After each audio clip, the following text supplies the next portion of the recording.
Kumusta po kayong lahat mga minamahal kong kapatid? And welcome po sa part 6 ng ating Bible study tungkol po sa salvation. At ang topic po na ating pag-usapan ay tungkol po sa pananampalataya. Kung ano po ba ang ibig sabihin ng pananampalataya at kung gaano kahalaga ang pananampalataya at kung ilang uri ang pananampalataya. At ngayon po mga minamahal kong kapatid, ang una po nating ibahagi ay tungkol po sa kahulugan o ibig sabihin ng pananampalataya. At ito po ang ating mababasa dito po sa aklat ng Biblia, dito po sa aklat ng Hebreo, Kapitulo 11 sa talatang 1 hanggang 3. Ito po yung ating mababasa.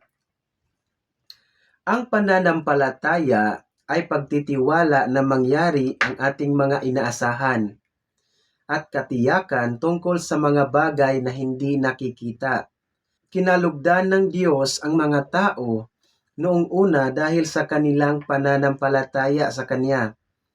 Dahil sa pananampalataya, nauunawaan natin na ang sanlibutan ay nilalang sa pamamagitan sa salita ng Diyos at ang mga bagay na nakikita ay mula sa mga hindi nakikita. Hallelujah! At ito po ang ating mababasa dito po sa English translation from the book of Hebrews chapter 11 verse 1 to 3. Let me share to you. Now faith is the substance of things hoped for, the evidence of things not seen. For by it the elders obtained a good report. Through faith we understand that worlds were framed by the word of God, so that things are seen which we are not made of things which do appear. Hallelujah! Dito po mga minamahal kong kapatid, ang pananampalataya ay ang pagtitiwala sa mga bagay na hindi po nakikita. Amen.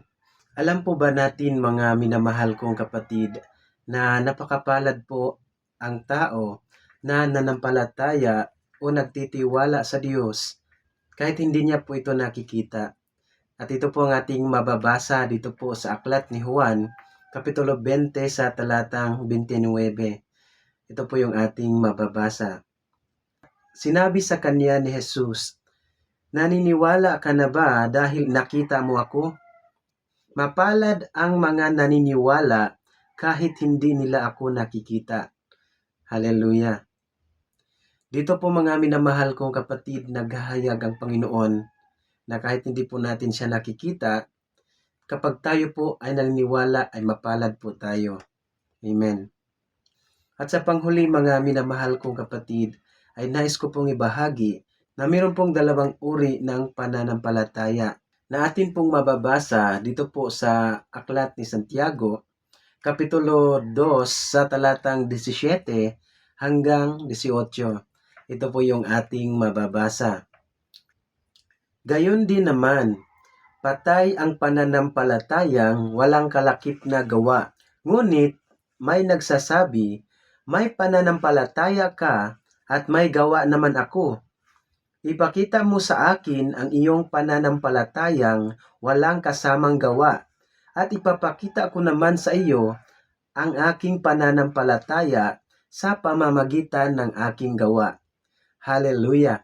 Dito po mga minamahal kong kapatid ay mayroon pong dalawang uri ng pananampalataya. Ang pananampalatayang buhay at pananampalatayang patay. Ang pananampalatayang buhay, ito po yung sumunod at may gawa. At ang pananampalatayang patay ay ito po yung hanggang sa labi lamang ang kanilang pananampalataya, ngunit wala po itong gawa. At sa susunod po natin na video mga minamahal kong kapatid, ay atin pong alamin kung ang pananampalataya po ba natin ay nakasunod o buhay sa harapan ng ating Panginoon. At hanggang dito lamang po, maraming salamat. Jesus loves you. Bye-bye and God bless.